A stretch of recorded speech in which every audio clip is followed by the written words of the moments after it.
नमस्ते सभी को। आज शुक्रवार 17 जनवरी 2568 है। आज हम सब अपनी चित्त और जीवन तत्व को बुद्धिमत्ता से भरने आए हैं ताकि हम जान सकें कि दुख से मुक्ति पाना आसान है और ये मुक्ति स्थायी रूप से संभव है। स्थायी मुक्ति का अर्थ क्या है? ये है कि हम फिर कभी किसी शरीर में निवास नहीं करेंगे, हम फिर कभी जन्म नहीं लेंगे। जब जन्म नहीं होगा तो किसी वस्तु की खोज या संघर्ष भी नहीं होगा। हमारा चित्त जन्म न ले, इसके लिए हमें चित्त को समझना होगा। ये एकमात्र विद्या है, एकमात्र ज्ञान है जिसे हमने कभी सुना या जाना नहीं है। हमने इस संसार की हर एक चीज का अध्ययन किया है, यहाँ तक कि डिग्रियां प्राप्त की हैं, डॉक्टरेट की उपाधियां भी ली हैं, लेकिन इस संसार का कोई भी ज्ञान हमें दुख से मुक्त नहीं कर सकता। हम जो कुछ भी सीखते हैं उसका उपयोग हम कार्यस्थल पर करते हैं और अंततः उसका उद्देश्य होता है पैसा कमाना, उस कागज को पाना जिसे हमने धन मान लिया है। जब हमें काम मिल जाता है हम काम करते हैं ताकि धन प्राप्त कर सकें। मान लीजिए हमने 10,000 करोड़ कमा भी लिए, तो क्या वो हमें दुख से मुक्ति दिला सकता है? क्या वो हमें जन्म, बुढ़ापा, रोग और मृत्यु से मुक्त कर सकता है? जब हम कैंसर से पीड़ित होकर बिस्तर पर पड़े हों या पक्षाघात का शिकार हुए हों, क्या उस धन से हम मुक्त हो सकते हैं? जब हम बिस्तर पर पड़े हों तो धन हमारी क्या सहायता कर सकता है? जब हम अपने ही मल मूत्र में पड़े हों और कोई हमें देखना भी न चाहे, क्या धन हमारी रक्षा करेगा? क्या कोई आकर एक पक्षाघातग्रस्त, लकवाग्रस्त या कैंसर पीड़ित व्यक्ति के साथ बैठकर बातचीत करना चाहेगा? हम इस संसार में धन के दास बनने के लिए जन्म नहीं लेते। हम इस शरीर के दास बनने के लिए भी जन्म नहीं लेते। हम केवल एक थाली भोजन के लिए संघर्ष करने को जन्म नहीं लेते। हम व्यर्थ मरने के लिए भी जन्म नहीं लेते। हम दुख झेलने के लिए जन्म नहीं लेते, उन चीजों के लिए जो वास्तव में हमारी नहीं है। हम इस संसार में भ्रमित रहने के लिए जन्म नहीं लेते। हम इस संसार में अंतिम बार जन्म लेते हैं सीखने के लिए, देखने के लिए कि ये संसार क्या है। और फिर हमें अपने चित्त को जानना होगा, इस चित्त को जो पूर्णतः शून्य, स्वच्छ और निर्मल है। जब भी हमें ये सच्चा बोध हो जाता है तब हमारा चित्त या कहें जीवन तत्व फिर कभी जन्म नहीं लेगा। लेकिन यदि ये बोध नहीं हुआ तो जब हमारा चित्त इस शरीर से बाहर निकलेगा वो एक नए शरीर की तलाश में भटकता रहेगा। वो जलचर, थलचर, भूमिगत जीव, आकाशीय प्राणी, अंतरिक्षीय जीव या फिर किसी मानव शरीर के रूप में भी जन्म ले सकता है। ये चित्त एक नए शरीर की तलाश में हमेशा भटकता रहेगा और जब वो शरीर नष्ट हो जाएगा तब ये चित्त फिर से एक नया शरीर खोजेगा। ये चक्र कभी समाप्त नहीं होगा। क्या आपने कभी ध्यान दिया है कि चित्त कब जन्म लेना बंद करता है? और चित्त को ये बोध कब होता है कि वो स्वयं ही शून्य, पारदर्शी, निर्मल तत्व है, वो मूल तत्व, वो आदि तत्व जिससे समस्त सृष्टि की उत्पत्ति होती है? चित्त, शून्य तत्व, पारदर्शी निर्मल तत्व या हम, ये सब वास्तव में एक ही हैं। क्या आपको ज्ञात है कि ये शरीर हमारा नहीं है? हम इस शरीर रूपी पात्र में केवल अस्थायी रूप से निवास कर रहे हैं। हम यहाँ धन के दास बनने नहीं आए, हम यहाँ व्यर्थ मरने भी नहीं आए। हम इस शरीर को केवल एक माध्यम के रूप में उपयोग करने आए हैं जिससे हम अनुभव कर सकें, समझ सकें और चित्त विद्या को जान सकें। ये वही विद्या है जो इस संसार की किसी भी औपचारिक शिक्षा में नहीं पढ़ाई जाती। क्यों इस चित्त की विद्या, जो कि शून्यता, पारदर्शिता और निर्मलता का मूल स्रोत है, शिक्षा प्रणाली में नहीं जोड़ी गई? ये ज्ञान तो हर कोई समझ सकता है। बच्चे, वृद्ध, विकलांग, स्त्री, पुरुष, हर लिंग, हर आयु, हर जाति, हर ती, हर पंथ, हर धर्म, हर राष्ट्रीयता, हर नस्ल, हर देश। क्या आप जानते हैं कि यदि ये ज्ञान बचपन से ही हम सभी को दिया जाए, जब सभी लोग इस चित्त की विद्या को जान लेते हैं तब उन्हें ये बोध होता है कि हम जो आज दुख भोग रहे हैं उसका कारण यही है कि हम अज्ञानवश इस शरीर को अपना समझ बैठे हैं। ये ऐसा ही है जैसे कोई व्यक्ति भ्रमवश ये मान बैठे कि एक रोबोट ही उसका वास्तविक स्वरूप है। जब हम इस रोबोट रूपी शरीर को स्वयं मान लेते हैं तब हम इसके लिए वस्त्र खोजते हैं, इसके लिए भोजन खोजते हैं, इसके लिए आश्रय ढूंढते हैं, धूप, वर्षा और हवा से इसे बचाने के लिए। हम इस रोबोट के लिए औषधियां ढूंढते हैं, इलाज करते हैं और फिर हम इस हद तक उलझ जाते हैं कि आपस में संघर्ष करते हैं, प्रतिस्पर्धा करते हैं, एक दूसरे से श्रेष्ठ बनने की होड़ में लग जाते हैं, इवन हिंसा, हत्या तक कर बैठते हैं। ये सब किस लिए? केवल इसलिए कि हम उस चीज को धन कहते हैं जिससे हम इस शरीर को भोजन दे सकें। लेकिन क्या ये आवश्यक है कि हम इस हद तक जाएं? क्या ये उचित है कि हम केवल एक थाली भोजन के लिए, इस शरीर को बनाए रखने के लिए, एक दूसरे से लड़ें, मारें, घृणा करें, अपशब्द कहें, द्वेष करें? क्या केवल एक थाली भोजन के लिए हमें इतना नीचे गिरना चाहिए? क्या हमें बचपन से लेकर बुढ़ापे तक लगातार पढ़ाई करते रहना चाहिए? पढ़ते रहना, सीखते रहना, जिसका कोई अंत नहीं। लेकिन अंत में तो ये शरीर बूढ़ा होता जाता है, फिर बीमार होता है, एलर्जी होती है, पुराने रोग होते हैं, दमा होता है, हृदय रोग होता है, रक्त में कोलेस्ट्रॉल जम जाता है, पक्षाघात होता है, लकवा होता है, कैंसर होता है, और अंततः ये शरीर नष्ट होकर मर जाता है। तो प्रश्न ये है, हमें इससे मिला क्या? हमने जीवन भर बाहरी चीजें ही सीखी, लेकिन हमारा चित्त तो कभी अपने आप को जान ही नहीं पाया। और जब शरीर नष्ट हो गया, चित्त फिर से एक नया शरीर ढूंढने निकल पड़ा, फिर से एक नई शुरुआत। इस संसार में सभी लोग सिखाते हैं कि बाहरी चीजों को जानो, जीविका कमाओ, शरीर का पालन पोषण करो। अब यदि हम जलचर के रूप में जन्म लें तो हम भी उसी चक्र में फंसते हैं। एक दूसरे को खाना, एक दूसरे से डरना, एक दूसरे से घृणा करना। जब कोई हमें काटता है तो हमें पीड़ा होती है, हम क्रोधित होते हैं, हम घृणा करते हैं, हम प्रतिशोध की भावना से भर जाते हैं। और जब हम किसी को खाते हैं तो क्या वो प्राणी हमें कोसेगा नहीं? फिर हम थलचर बनते हैं, भूमिगत प्राणी या पक्षी।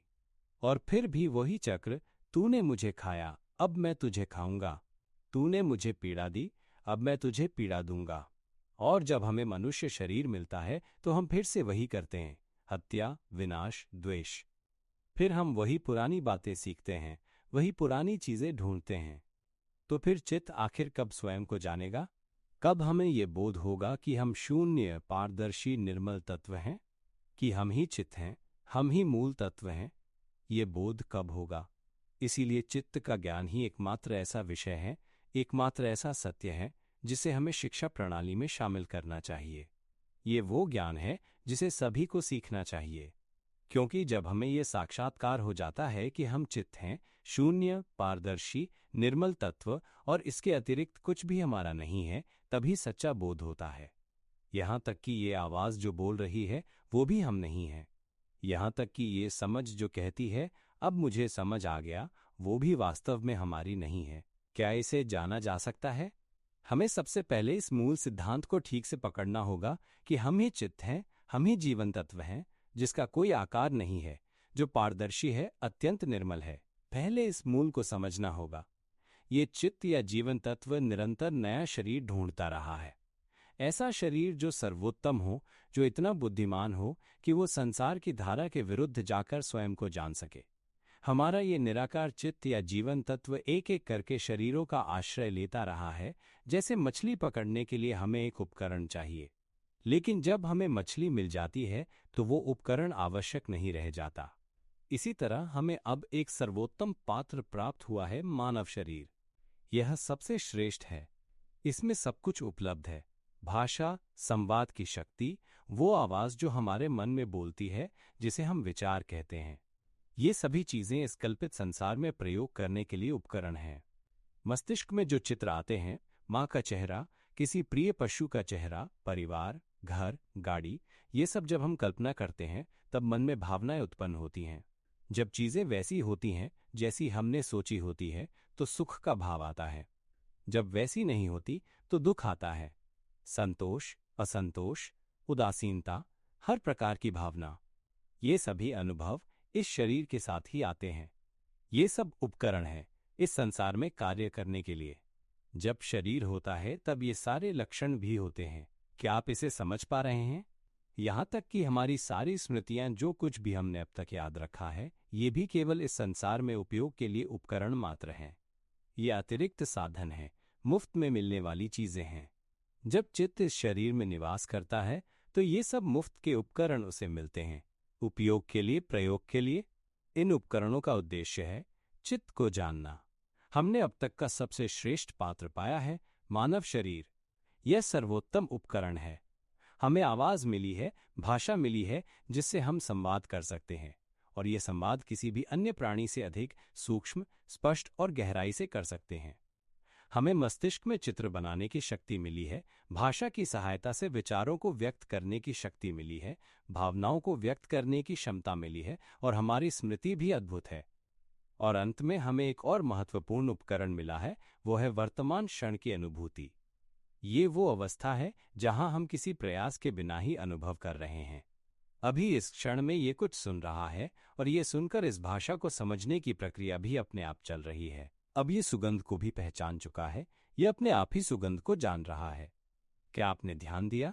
ये अपने आप स्वाद का अनुभव कर रहा है, ये अपने आप चीजों को देख रहा है, ये अपने आप गर्मी और ठंडक को महसूस कर रहा है। क्या आप इन सभी उपकरणों को देख पा रहे हैं? ये सर्वोत्तम उपकरण हैं जो हमें इस शरीर रूपी रोबोट में निवास करते हुए मिले हैं। हमें ये उपकरण उपयोग के लिए मिले हैं, लेकिन जब हमें ये उपकरण मिल गए तब हम इन्हें चित्त को जानने के लिए प्रयोग करने के बजाय बाहरी चीजों को जानने में लगा रहे हैं। यही असली मुद्दा है।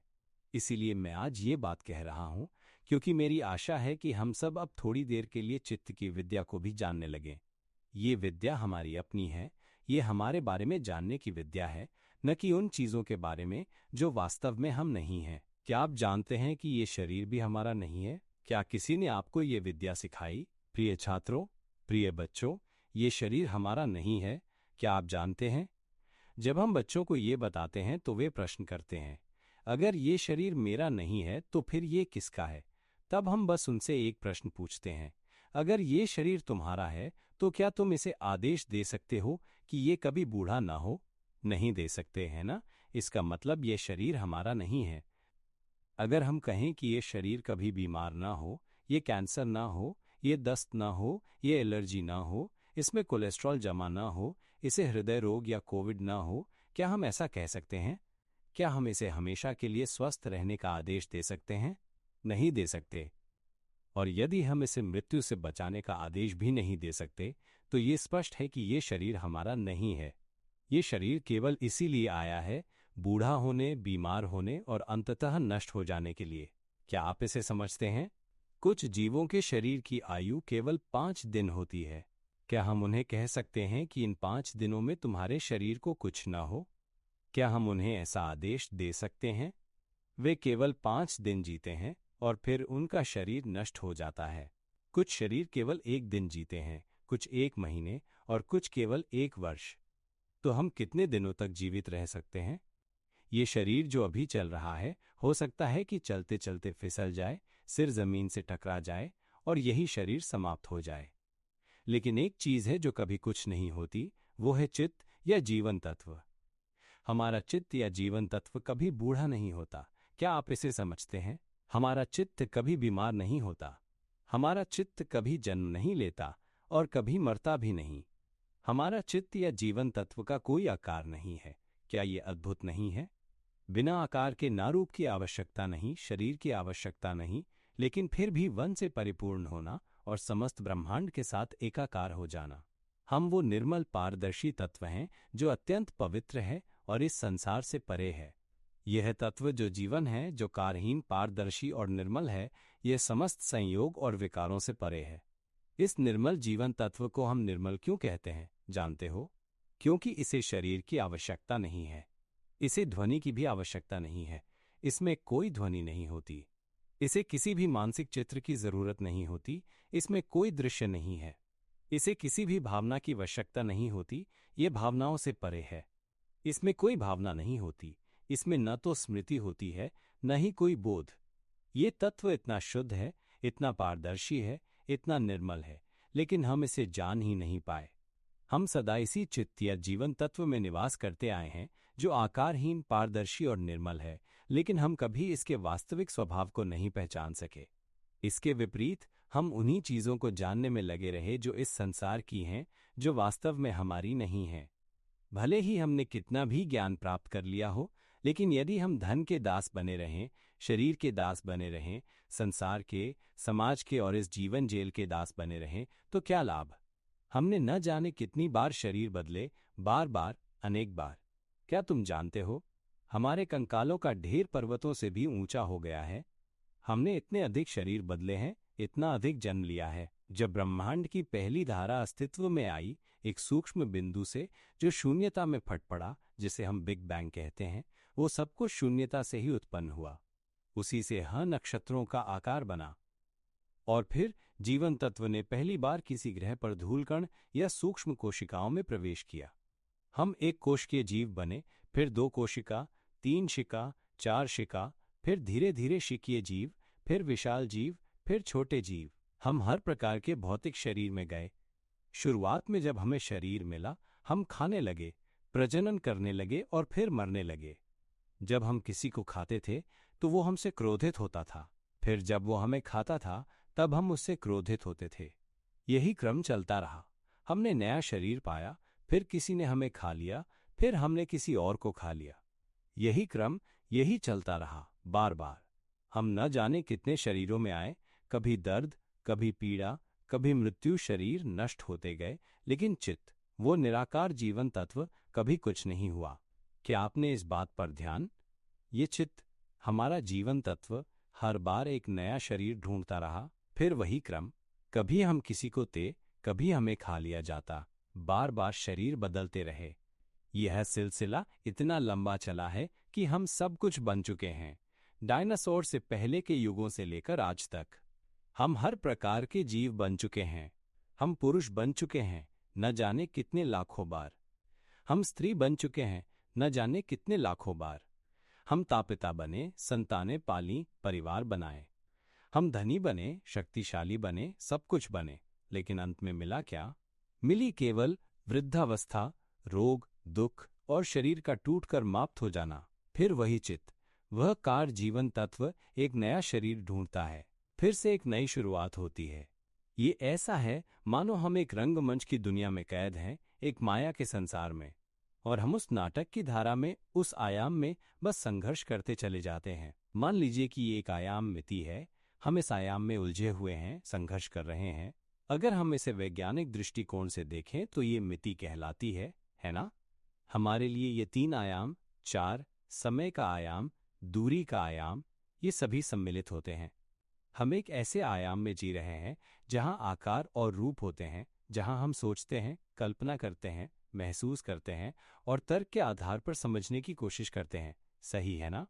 लेकिन ये सभी आयाम जन्मे हैं शून्य आयाम से। हम वही चित्त हैं, वही जीवन तत्व हैं जिसका कोई आकार नहीं है। हम शून्य तत्व हैं, मिति शून्य का तत्व।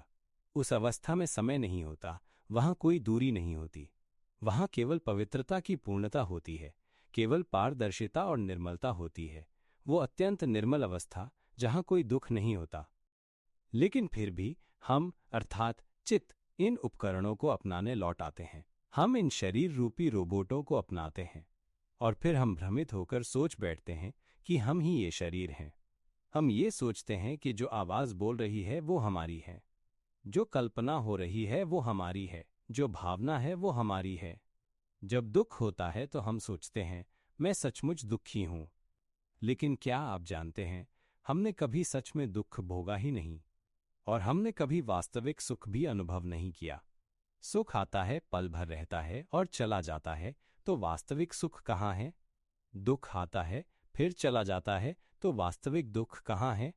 ये जो आवाज अभी बोल रही है, ये कहाँ है? कोई इसे पकड़ सकता है क्या? कोई इस आवाज को पकड़ सका है क्या?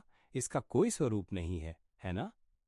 इसका कोई अस्तित्व नहीं है, कोई स्व नहीं है, कोई मैं नहीं है। तो फिर जब ये आवाज केवल एक तरंग है, एक कंपन है, जिसका कोई ठोस अस्तित्व नहीं है, तो फिर हम इससे दुखी क्यों होते हैं? क्या आप समझ पा रहे हैं? जब एक आवाज हमारे भीतर उठती है, हमारे ही मन में बोलती है, क्या हमने कभी अपने भीतर ऐसा कुछ अनुभव किया है? मान लीजिए हम अपने मन में कहते हैं, ये जमीन का टुकड़ा मेरा है, वो घर मेरे माता पिता का है, ये मेरे बच्चे हैं, ये पैसा मेरा है, ये गाड़ी मेरी है, ये घर मेरा। जैसे ही हम ये शब्द मन में दोहराते हैं, क्या आपने देखा, मन में चित्र प्रकट होते हैं, भावनाएं भी उठती हैं। अब सोचिए, क्या ये अंदर जो आवाज बोल रही है वो वास्तव में मौजूद है? जो चित्र दिखाई दे रहा है वो सचमुच अस्तित्व में है क्या? जो भावना अभी उठ रही है उसका कोई वास्तविक शरीर है क्या? अगर ये सचमुच मौजूद हैं तो कृपया इनका आकार बनाकर दिखाइए। क्या आप इन्हें हाथ में पकड़ सकते हैं? क्या आप इन्हें किसी बोरे में भर सकते हैं? असल में हम सब मिलकर हवा को आकार दे रहे हैं। हम सब मिलकर अदृश्य को मूर्त रूप देने की कोशिश कर रहे हैं। अब फिर से समझिए, हम ही वो जीवन तत्व हैं जो निराकार है, पारदर्शी है, निर्मल है। हम ही वो मूल तत्व हैं जो हर वस्तु के पहले से अस्तित्व में था। हमारा कभी कोई रूप नहीं था, लेकिन फिर भी हम आकर किसी रूप का आश्रय ले बैठे हो, तो क्या हम उन घरों को लेकर परेशान नहीं होंगे? अगर हमारे पास अच्छा कार्य, अच्छी आय हो, बहुत अधिक भी हो, तो क्या हम उस संघर्ष से मुक्त होंगे? हकीकत यह है कि हम इन सब के दास बन जाते हैं और हम इनसे बाहर नहीं निकल सकते। जितना अधिक व्यापार हमारे पास होता है, उतना ही अधिक हम लचते हैं, उतना ही अधिक दुख बढ़ता है। हमें लगता है कि अधिक व्यापार होगा तो हम आराम से, पर हम नहीं जानते कि व्यापार जितना अधिक होता है उतना ही तनाव ढाता है। अगर परिवार बड़ा हो तो क्या हम उससे मुक्त होंगे? ही हम परिवार से दुखी होते हैं, संतान से दुखी होते हैं, पोते पोतियों से दुखी होते हैं, माता पिता रिश्तेदारों से दुखी होते हैं, नौकरों से दुखी होते हैं, कर्मचारियों से दुखी होते हैं। हर दिन कोई न कोई समस्या होती ही है। जब हमें ये शरीर मिलता है तो लगता है कि बस दुख ही दुख है। क्या आपने कभी देखा है, सुबह से लेकर रात तक, जब तक नींद नहीं ती, हम लगातार संघर्ष कर रहे होते हैं, झगड़े होते हैं, क्रोध, घृणा, द्वेष, प्रतिशोध, यहां तक कि मिसाइलों से एक दूसरे को मारने तक की बात होती है। सुबह से लेकर रात तक, अंधकार तक, वी बस संघर्ष कर रहे हैं। और किस लिए? सिर्फ एक थाली भोजन के लिए, सिर्फ सोने के लिए, एक जगह के लिए। कब हम इस सब की खोज को केंगे? कल्पना कीजिए कि हमारे पास ये शरीर ही न, मान लीजिए कि हमने शरीर को हटा दिया, शरीर का कोई अस्तित्व ही नहीं। अब उस करण को भी हटाजिए जिसे हम वॉज कहते हैं, इस ध्वनि को भी मिटाजिए, इसका भी प्रयोग न करें। अब उस लपना शक्ति को भी हटाजिए जिसमें हम चित्र बनाते हैं, उसे भी मिटा दीजिए। भावनाएं, सुख, दुख, तटस्थता, इन्हें भी पूरी तरह मिटा दीजिए। स्मृति को भी हटाजिए और यहां तक कि जो अनुभव की अवस्था अभी है उसे भी हटा दीजिए।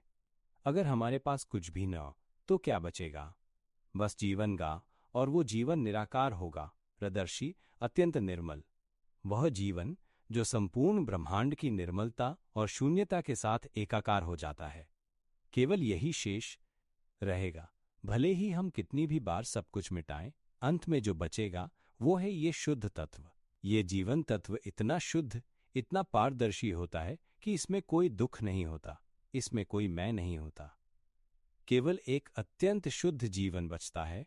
क्या आप जानते हैं कि धता का वास्तविक अर्थ क्या होता है? मैं आप सभी से निवेदन करता हूं, मेरे टेप को सब तक साझा करें ताकि इस धरती के हर प्राणी तक ये संदेश पहुंचे। YouTube चैनल थेपन या विमुट्टी पर मैंने अनेक टेप बनाए हैं। इस शासे की हर धर्म, हर मत, हर जाति, हर समुदाय, हर देश, हर उम्र, र लिंग का व्यक्ति इसे सुन के कर बच्चे, यदि वे थोड़ी देर भी सुन लें तो वे सहज ही मुक्त हो सकते हैं। यदि हम एक बार भी स्वीकार कर लें कि ये शरीर हमारा नहीं है, कि हम केवल इसे अस्थायी रूप से प्रयोग कर रहे हैं ताकि हम पने जीवन तत्व को जान, तो हम कभी दुखी नहीं होंगे। क्या हमने कभी अपने मन में किसी चीज की कल्पना की है? जब हम किसी व्यक्ति की छवि सोचते हैं, किसी चीज की छवि याद करते हैं, एक औरत की छवि जो हमारी आंखों के सामने आती है, जिसकी आंखें नहीं हैं, जिसका चेहरा खून से भरा हुआ है, बाल लंबे और उलझे हुए हैं, चेहरा क्रोध और घृणा से भरा हुआ है, बहुत ही डरावना और भयानक। अब जरा उस छवि की कल्पना करो और वो रात के समय हमारे पास आती है, चुपचाप खड़ी रहती है, बिना आंखों के हमें घूरती है, खून से सना चेहरा हमारी ओर टकटकी लगाए हुए। अब भीतर एक भाव पैदा हो चुका है। क्या आपने उस आवाज को सुना जो उस छवि के साथ थी? हमने केवल एक छवि की कल्पना की और साथ ही एक आवाज की, और वो आवाज हमारे पास आती है, कहती है, बचाओ, तुमने मुझे नुकसान पहुंचाया, तुमने। अब हम न केवल छवि की कल्पना कर रहे हैं, बल्कि आवाज की भी, और एक भावनात्मक प्रतिक्रिया भी उत्पन्न हो चुकी है। अब बताओ, क्या वो छवि वास्तव में कोई ठोस चीज है? क्या उसे छू सकते हो? क्या ये भावना कोई ठोस वस्तु है? क्या उसे पकड़ सकते हो? सच बताओ, वो आवाज जो सुनाई दी, क्या उसका कोई रूप है? क्या वो कोई ठोस वस्तु है जिसे छू सको? वो छवि जो हमारे मन में है, क्या वो सचमुच अस्तित्व में है? क्या उसे किसी थैली में भरकर आकार देकर पेश किया जा सकता है?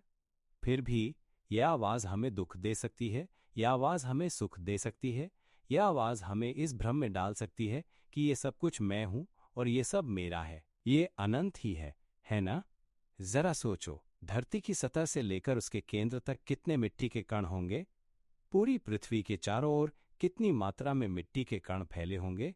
गिनकर देखो तो सही, अनगिनत, अनंत। और ये सभी मिट्टी के कण ज्यादातर किसी न किसी समय जीव बने होते हैं। मनुष्य क्या करता है? बस अपनी 2 उंगलियों से थोड़ा सा हिस्सा उठाने की कोशिश करता है, जितना ज्यादा उठा सके उतना ही। मनुष्य की यही सीमा है, बाकी सब जन्म जन्मांतरों में जीव ही बने होते हैं। चित्त या जीवन तत्व न जाने कितनी बार जन्म ले चुका है, कितनी ही चक्रों से गुजरा है। हर बार नया शरीर मिलते ही सब कुछ फिर से शुरू करना पड़ता है। जीवन जीना, खाना ढूंढना, दूसरों को खाना, दूसरों से खाया जाना, क्रोध, घृणा, बदले की भावना, और फिर चित्त उस शरीर से निकलकर किसी नए शरीर को ढूंढने निकल जाता है। ये चक्र चलता ही रहता है। तभी तो कहा जाता है, आखिर चित्त कब रुकेगा, कब जन्म लेने का सिलसिला थमेगा? हमें एक दूसरे को सिखाना है। मेरी ये बातें, ये टेप पूरी दुनिया को सुनानी है। इन्हें शिक्षा प्रणाली का हिस्सा बनाना होगा। अगर ऐसा हो जाए तो ये दुनिया बदल जाएगी, फिर किसी को भी दुख नहीं रहेगा। हम पहले भी बहुत से शरीर बदल चुके हैं, लेकिन ये मानव शरीर मिलना, ये तो सबसे बड़ा सौभाग्य है। यह चित्त तब तक फिर से जन्म नहीं लेगा, तब तक दुख नहीं सहेगा, जब तक यह चित्त सत्य को नहीं जान लेता। मेव, जब भी हमने वो चित्त या जीवन तत्व जो निराकार है, जान लेता है कि यह शरीर हमारा नहीं है, यह तो एक पात्र है जिसकी आयु सीमित है, तभी से हम अपने समय का उपयोग चित्त को समझने में लगाएंगे।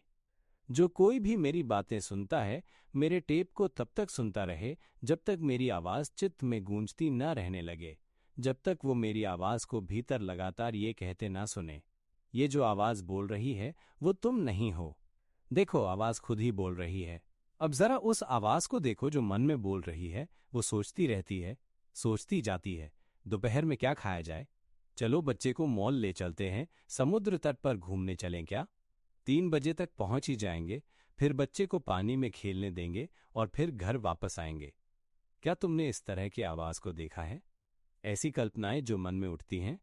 घर में आराम से बैठे हो और मन सोचता है, माँ बाप की याद आ रही है, इस सप्ताहांत घर चला जाता हूँ, जंगल से कुछ अच्छा खाना ले जाऊंगा, माँ बाप को खिलाऊंगा, कुछ समुद्री खाना भी ले जाता हूँ, फिर उन्हें यहाँ वहाँ ऐतिहासिक जगहों पर भी घुमाऊंगा।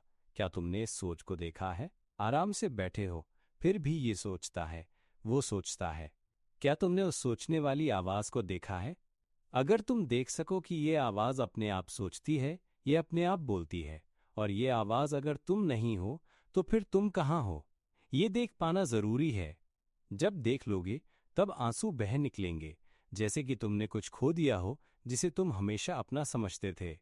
हम सोचते थे कि ये जो बोल रहा है वो मैं बोल रहा हूं, लेकिन जब सच पता चलता है कि ये हम नहीं बोल रहे थे, तो फिर मैं कहाँ हूं? अगर हम इस आवाज को देख सकें जो अभी बोल रही है, देख सकें अभी इसी क्षण, अगर हम देख सकें कि ये आवाज जो बोल रही है वो हम नहीं हैं, और जो कुछ सुनाई दे रहा है जो हम सुन रहे हैं वो भी हम नहीं हैं, तो क्या हमें दिखता है कि ये सब कुछ एक स्वाभाविक प्रक्रिया है जो अपने आप कार्य कर रही है? ये तो केवल एक उपकरण है जिसे हमारा चित्त अस्थायी रूप से उपयोग कर रहा है, और हमने इतने समय से इसे अपनाया हुआ है कि भूल ही गए हैं कि हम तो बस इसका उपयोग कर रहे हैं। अगर हम देख सके कि ये सब हम नहीं हैं, ये अपने आप सुनता है, अपने आप जानता है, अपने आप सूंघता है, अपने आप सांस लेता है, तो फिर ये हम कहाँ हैं? ये सांस तो अपने आप चल रही है, तो हम कहाँ हैं? ये जो बोल रहा है वो अपने आप बोल रहा है, तो हम कहाँ हैं? ये वाक्य जो अभी बोला गया, हम कहाँ हैं, ये भी अपने आप बोला गया। ये जो जान रहा है अभी, वो भी अपने आप जान रहा है। कौन देख सकता है ये सब? जब चित्त भीतर से उत्तर देता है, जब वो समझ में आता है और भीतर से आवाज उठती है, कोई मैं नहीं है, तब वो फट पड़ता है, सब बंधन टूट जाते हैं। इस समय हमारा चित्त या जीवन तत्व ऊर्जा की तरह इस शरीर को पकड़ रहा है। आवाजों को, छवियों को, भावनाओं को, जानने की प्रक्रिया को, हम इन ध्वनियों को पकड़कर बैठे हैं और मान बैठे हैं कि यही हम हैं। लेकिन ये आवाज़ हम नहीं हैं। इस आवाज़ का कोई रूप नहीं है, इसे छू नहीं सकते। ये जो बोल रहा है वो हम नहीं हैं। ये केवल एक अवस्था है, एक प्रक्रिया, ठीक वैसे ही जैसे हम एक स्वच्छ जलधारा हों। स्वच्छ जल की प्रकृति होती है सतही तनाव। जब कोई वस्तु उस पर गिरती है, वो उसे अनुभव करता है और हल्के हल्के तरंगे उत्पन्न होती हैं। ये वही है जिसे हम आवाज कहते हैं, वो भी ऐसा ही है। हमारा चित्त या जीवन तत्व, उसका कोई आकार नहीं है, लेकिन उस पारदर्शी निराकार शुद्ध तत्व के भीतर जब कोई स्पर्श होता है तो उसमें तरंगे उठती हैं और वो तरंगे आवाज बन जाती हैं, वो तरंगे मस्तिष्क चित्र बन जाती हैं। जरा सोचो, जब हम माँ के चेहरे की कल्पना करते हैं तो वो चेहरा हमारे चित्त में कैसे प्रकट हो जाता है? क्यों चित्त में कोई आवाज गूंजती रहती है? चित्त के पास मुंह तो नहीं है, फिर भी वो लगातार बोलता रहता है। देखा, वो सोचता ही रहता है, आज क्या खाया जाए? गाड़ी नूडल्स खाने का मन है। बैंक से 500 रुपये निकाल लूं, पैसे खत्म हो गए हैं। बाहर जाकर कुछ खा लूं, बोर हो रहा हूं, मॉल चला जाता हूं, कोई फिल्म देखता हूं या चित्त पर कोई धम्म प्रवचन सुनता हूं। 4 बजे बेटे को लेने जाना है, फिर माँ बाप से मिलने चलते हैं। क्या आपने ये आवाज देखी है जो लगातार चलती रहती है? क्या आप देख सकते हैं कि ये हम नहीं बोल रहे हैं? यह तो केवल चित्त की अवस्था है, जीवन तत्व का प्रकटन है। जरा कल्पना करो, अभी हम हैं एक पारदर्शी शुद्ध जीवन तत्व, निराकार और पूरे ब्रह्मांड से एकाकार। जैसे एक बूंद पानी की, अगर उस एक बूंद को समुद्र में मिला दो तो वो बूंद अब समुद्र ही बन जाती है। वह कहाँ है ये नहीं कहा जा सकता, लेकिन वो पूरे समुद्र में व्याप्त है। समझ आ रहा है? हम हैं एक पारदर्शी शुद्ध जीवन तत्व। जब ये शरीर टूट जाता है तो ये शुद्ध जीवन तत्व उस खाली पारदर्शी अनंत ब्रह्मांड से एक हो जाता है। ये उस विशाल उजले शून्य से एकाकार हो जाता है जो हमारे सामने है, जिसे हाथ से छू नहीं सकते। लेकिन हम उस शून्य नहीं हैं जो कुछ नहीं है। हमारा जीवन तत्व कभी बूढ़ा नहीं होता, कभी बीमार नहीं होता, कभी मरता नहीं है, कभी पैदा नहीं होता। हमने कभी जन्म नहीं लिया। क्या तुम समझ पा रहे हो? बस यही बात समझ आ जाए और मेरी बातें बार बार सुनते रहो, समझते रहो, फिर ये सब हल्का लगने लगेगा। जरा कल्पना करो, अगर ये शरीर हमारा नहीं है तो कितना हल्का अनुभव होगा। अगर ये आवाज जो अभी बोल रही है वो भी हमारी नहीं है, तो कोई कुछ भी कहे, कोई कुछ भी बोले, वो हमें छू नहीं सकता, क्योंकि उसे ग्रहण करने वाला हम वहां नहीं है। अगर कोई कह दे कि हम मोटे हैं, तो भी उस शब्द को अपनाने वाला कोई हम नहीं होगा। अगर कोई हमें कुछ जीबो गरीब कह दे, तो भी हम उस शब्द से दुखी नहीं होंगे। समझ में आ रहा है? हमारा चित्त मुंह नहीं रखता, फिर भी वो सोच सकता है, कल्पना कर सकता है। उसमें कोई प्रोजेक्टर नहीं है, फिर भी उसमें छवियां बनती हैं। हमारा चित्त निराकार है, पारदर्शी, फिर भी उसमें भावनाएं उत्पन्न होती हैं। ये सब बस प्रतिक्रियाएं हैं, जैसे जल की सतह, कोई उसे छूता है और वो हिलती है, तरंगे उठती हैं। ये तरंगे ही भावनाएं हैं, संतोष, असंतोष, तटस्थता। और अगर ये भावनाएं भी हमारी नहीं हैं, कभी गौर किया है? ये भावनाएं हमारी नहीं हैं। जैसे शरीर, वो अपने आप सांस लेता है, अपने आप बीमार होता है, अपने आप वृद्ध होता है और अंत में अपने आप ही नष्ट हो जाता है। हम सिर्फ भीतर जागरूक हैं, उन सभी लक्षणों को देख रहे हैं जो मैंने पहले बताए हैं। देख रहे हैं इस वॉज को जो बोल रही है। हंसी को देखो, हंसी आई और फिर गायब हो गई, ये बोला और फिर गायब हो गया। जब फिर से बोला जाता है तो वो फिर उत्पन्न हो जाता है और फिर वो भी गायब हो जाता है। वो कहाँ गया? अब जो आवाज बोल रही है वो कहाँ है? हम उसे छू नहीं सकते, उसे पा नहीं सकते, लेकिन हम नते हैं कि ये हो रहा है। उसमें एक शेष गुण है जो इस आवाज को जानता है। इस ज्ञान को जानने वाला क्या है? हम सब अभी इस आवाज को सुन रहे हैं, क्या नहीं? जो जान रहा है ये, वो कहाँ है? ये जो जानने वाला है वो भी हम नहीं है। ये एक स्वाभाविक प्रक्रिया है, जैसे सूरज का प्रकाश। सूरज को ये नहीं पता होता कि ये जो गर्मी फैल रही है वो गर्मी है, लेकिन वो अपने कार्य को कर रहा है। सूरज ये नहीं जानता कि वो जो प्रकाश फैला रहा है वो प्रकाश है, लेकिन प्रकाश सूरज का गुण है, वो उसकी प्रकृति है जो वो स्वाभाविक रूप से कर रहा है। क्या तुम समझ पा रहे हो? ठीक वैसे ही हमारे चित्त या वन तत्व की स्वाभाविक निराकार और शुद्ध प्रकृति है, जो हर चीज को उत्पन्न करने की क्षमता रखती है, न ये जाने कि वो उत्पन्न कर रहा है। चित्त या जीवन तत्व की कृति यह है कि वो भाषा उत्पन्न कर सकता है और उस भाषा में अर्थ होता है। वो सिक छवियां उत्पन्न कर सकता है और उन छवियों का भी एक अर्थ होता है। वो भावनाएं उत्पन्न कर सकता है और उन नावों का अर्थ होता आनंद, दुख, ता। वो यादें उत्पन्न करता है और वो अनुभूति करता है। ये सभी समझना या न समझना, ये सब चित्त या जीवन तत्व की प्रकृति के उपकरण हैं, लेकिन ये क्रियाएं चित्त नहीं हैं, ये हम नहीं हैं। क्या तुम समझ पा रहे हो? यही कारण है कि हमारा चित्त या जीवन तत्व अनंत रूप से जन्म लेता रहता है, क्योंकि चित्त या जीवन तत्व इन प्रतिक्रियाओं पर निर्भर करता है और ये शरीर पर भी निर्भर करता है। जब इसे शरीर मिल जाता है तो ये शरीर को अपना समझने लगता है, इसे महत्व देता है और इसे अपना मानने लगता है। क्या तुमने कभी अपने हाथ को देखा? हाथ कभी ये नहीं कहता कि ये हमारा हाथ है। क्या तुमने कभी देखा? ये केवल वो आवाज है जो लगातार बोलती रहती है, ये देखो हमारा बायां हाथ, हमारा दायां हाथ। क्या तुमने इस आवाज को सुना है? ये आवाज ही बोल रही है, लेकिन ये चीजें कभी नहीं बोलती। जरा ध्यान से देखो, इस दुनिया की हर चीज चुप है। ये नहीं कहती कि वो मांसाहारी पौधा है, ये नहीं कहती कि वो आम का पेड़ है, ये नहीं कहती कि वो कोई पेड़ है।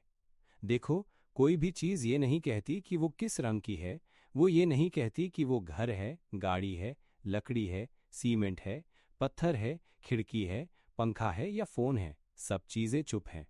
लेकिन वो आवाज जिस पर हम हमेशा निर्भर रहते हैं, वो इसे मूल्य देती है, इसका अर्थ तय करती है। ये हमारा घर है, ये हमारी कार है, ये हमारा पैसा है। मान लो, यदि अचानक हमारा घर जल जाए, हमारी गाड़ी जल जाए और घर में रखी सारी चीजें जलकर राख हो जाएं, हम जो कहते थे कि ये हमारा है, वो सब खत्म हो जाए। तो फिर हमारा पैसा कहाँ गया? कहाँ है घर? कहाँ है गाड़ी? कहाँ है हमारे वस्त्र, टेलीविजन, फ्रिज? सब कुछ तो बस राख हो गया। जब हम सोचते हैं कि सब कुछ हमारा है और जब वही सब कुछ नष्ट हो जाता है, तो हम दुखी हो जाते हैं। क्या हमने कभी ध्यान से देखा है कि जब हम सोचते हैं, कल्पना करते हैं, तो वो वैसा ही होता है जैसा हमने सोचा या कल्पना किया, और जब ये हमारे अनुसार नहीं होता तो हमें दुख और असंतोष होता है ना? क्या हमने कभी ये देखा है कि भावनाएं असल में हैं क्या? क्या उन्हें हम छू सकते हैं? अगर वे कोई ठोस रूप नहीं हैं, तो फिर हम क्यों मूर्खता से उनसे दुखी होते हैं? भावनाएं जैसे लहरों की तरह होती हैं। जरा समुद्र की लहरों को देखो। क्या कभी हमें समुद्र की लहरों से दुख हुआ है? क्या कभी हम लहरों के आने पर खुश हुए हैं? क्या कभी हमने सोचा है, वाह कितनी अच्छी लहर है? क्या ऐसा हुआ है? और क्या कभी जब कोई लहर उठती है तो हम रोते हैं और कहते हैं, क्यों लहरें आ रही हैं? क्या कभी ऐसा हुआ है? क्या कभी हम हवा के चलने पर खुश हुए हैं? क्या कभी जब हवा बहती है तो हम दुखी होते हुए रोते हैं? ठीक वैसे ही हम हैं चित्त या जीवन तत्व, जो खाली और शुद्ध है। जब भावनाएं उठती हैं तो हम क्यों उसमें डूब जाते हैं? क्या हम देख सकते हैं कि ये भावनाएं असल में कोई ठोस रूप नहीं है?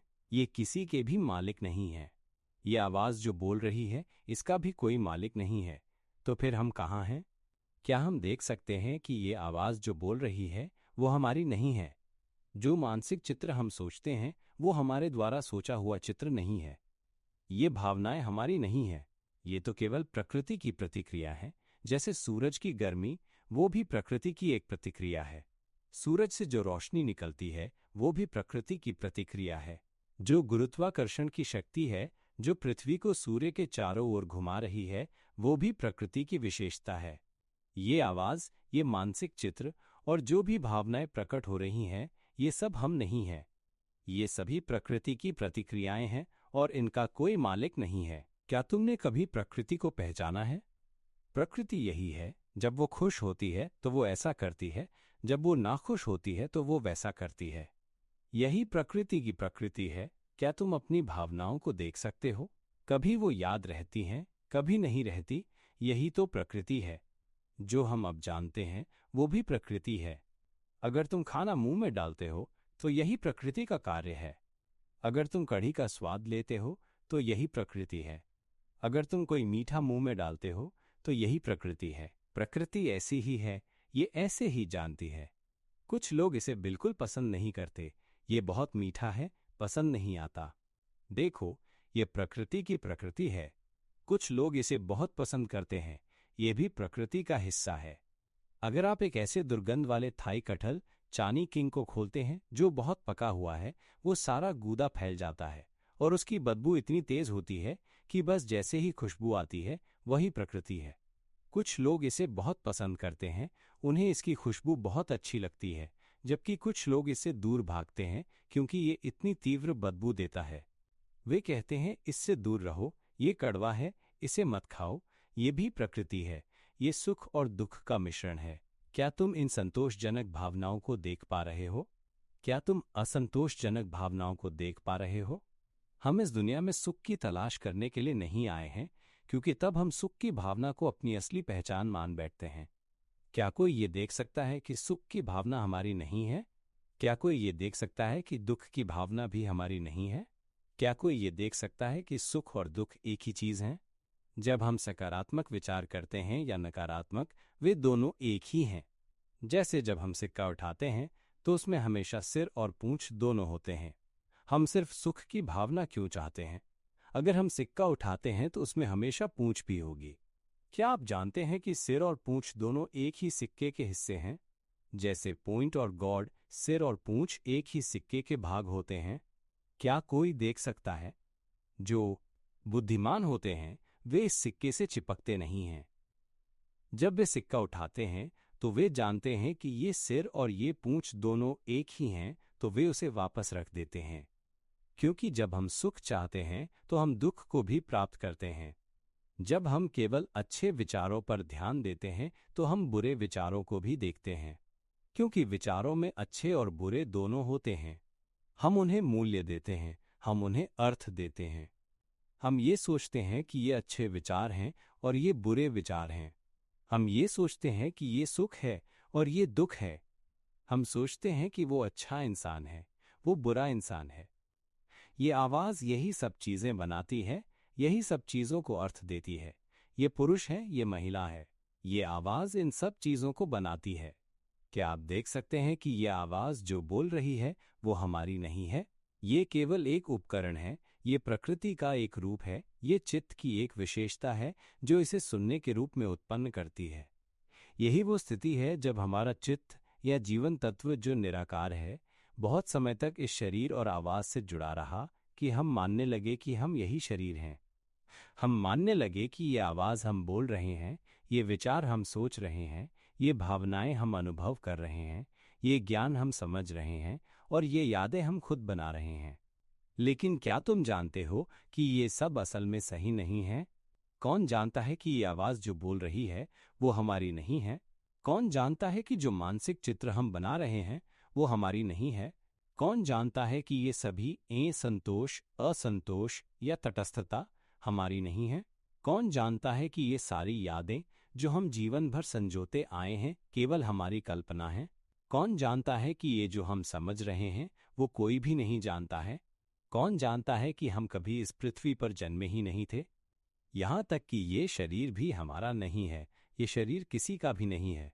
कौन जानता है कि जब हम ये सत्य समझ जाते हैं कि कोई भी चीज़ हमारी नहीं है, हम कभी कुछ नहीं थे, तो ये सब हल्का, साफ और स्वतंत्र हो जाता है।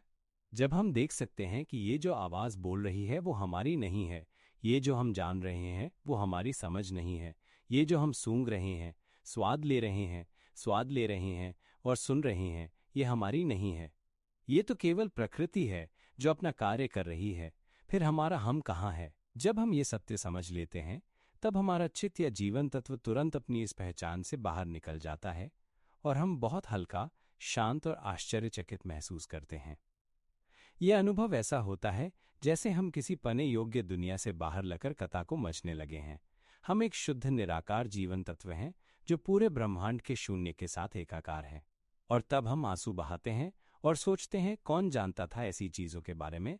और फिर ये कभी भी दुख नहीं देता, क्योंकि जब हम समझ जाते हैं कि कुछ भी हमारा नहीं है तो हमें किसी को तकलीफ देने, लड़ने, मारने या नष्ट करने की आवश्यकता महसूस नहीं होती। मान लो हम काम पर जा रहे हैं और अचानक कुछ टकरा जाता है। कार का एक हिस्सा दब जाता है। हम कार की ओर देखते हैं और देखते हैं कि पेंट पूरी तरह से उधड़ गया है। हम इसे देखकर कहते हैं, अच्छा, कोई बात नहीं, ये तो सामान्य है, क्या कर सकते हैं, टक्कर हो ही गई। वो कार अब जा चुकी है और हमें उसका नंबर भी नहीं मिला। हम बीमा कंपनी को कॉल करते हैं, फोटो खींचते हैं और समस्या को हल कर लेते हैं, या अगर नहीं भी होती तो कोई फर्क नहीं पड़ता। कार को ठीक करने के लिए सर्विस सेंटर जाते हैं। टक्कर होने पर कोई दुख नहीं, न होने पर भी कोई दुख नहीं।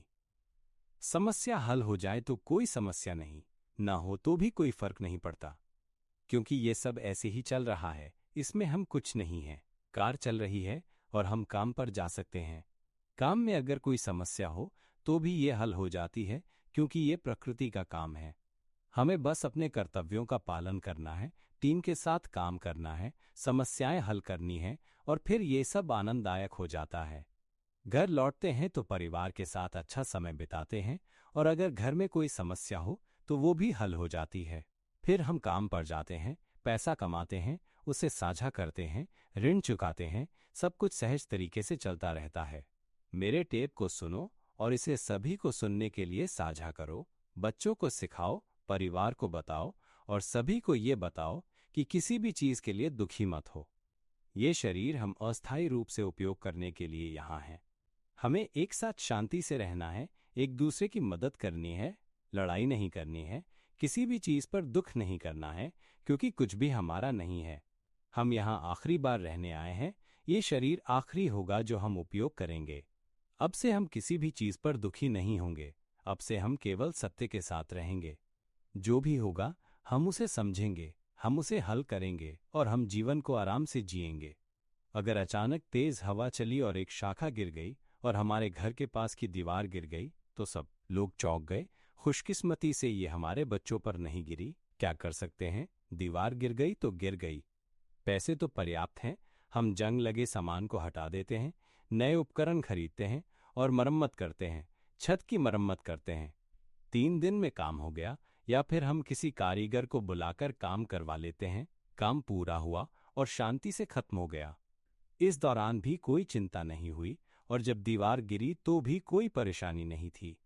जब हम इसे ऐसे ही देख सकते हैं तो हम किसी भी चीज पर दुखी नहीं होंगे, क्योंकि कुछ भी हमारा नहीं है। यही तरीका है और यही हमें शांतिपूर्ण जीवन जीने देता है। अगर हर कोई इस तरह से सोचे तो कोई भी कभी दुखी नहीं होगा, कोई भी कभी किसी को मारने, नष्ट करने या जमीन के लिए लड़ने की आवश्यकता महसूस नहीं करेगा, क्योंकि पृथ्वी सबकी है, उसे कोई ले नहीं सकता। अगर अधिक है तो हम उसे आपस में बांट सकते हैं। पैसे कमाने का इतना लालच क्यों? पैसे के लिए गुलाम बनने की क्या आवश्यकता है? आराम से रहो, जितना है उतना जियो, जितना है उतना खर्च करो, एक दूसरे से मदद करो और इस दुनिया को एक साथ समृद्ध बनाओ। ये हमारी अंतिम बार होगा, क्योंकि हम फिर से जन्म लेने नहीं आएंगे। हम सबको ये टेप सुनने के लिए कहेंगे और सभी को ये बताने के लिए कहेंगे कि वे भीतर जागरूक हो जाएं कि ये जो आवाज़ बोल रही है वो हमारी नहीं है। हमें किसी भी चीज़ पर पकड़ नहीं बनानी चाहिए। मैं इस आवाज़ का उपयोग कर रहा हूँ ताकि हम आपस में संवाद कर सकें, क्योंकि हम मानते हैं कि हम मनुष्य हैं। लेकिन मैं ये कहना चाहता हूँ कि हम मनुष्य नहीं हैं और ये आवाज़ भी हमारी नहीं है। इस आवाज़ का कोई मालिक नहीं है, ये केवल एक विशेषता है जो अपने आप काम कर रही है। जब चित्त होता है तो ये आवाज़ उत्पन्न होती है। मानसिक चित्र, भावनाएं और समझ, ये सब चित्त के उपकरण हैं। और हम चित्त हैं, हम वो जीवन तत्व हैं जो निराकार है। जब हम ये समझ लेते हैं कि कुछ भी हमारा नहीं है तो फिर हम शांत हो जाते हैं। जो भी इस जीवन तत्व को इस तरह से समझता है और ये जानता है कि हम ये शरीर नहीं है, हम शुद्ध पारदर्शी तत्व हैं, वो सच में मुक्ति पा लेता है। ये सब अद्भुत है। हमें सबको ये बताना चाहिए। ये जानना सबसे महान ज्ञान है। हर किसी को इसे समझने का मौका मिलना चाहिए। इस टेप को यहीं समाप्त करते हैं और हम सबको ये सत्य जल्दी से जल्दी समझ में आए, ताकि हम सब इस दुनिया में शांति से और खुशहाल तरीके से रह सकें। यदि आप ध्यान और आत्मज्ञान के लिए धर्म में रुचि रखते हैं, जिससे आप दुखों से मुक्ति पा सकते हैं, तो अधिक जानकारी के लिए लाइन ID @panya9 पर संपर्क करें। धन्यवाद।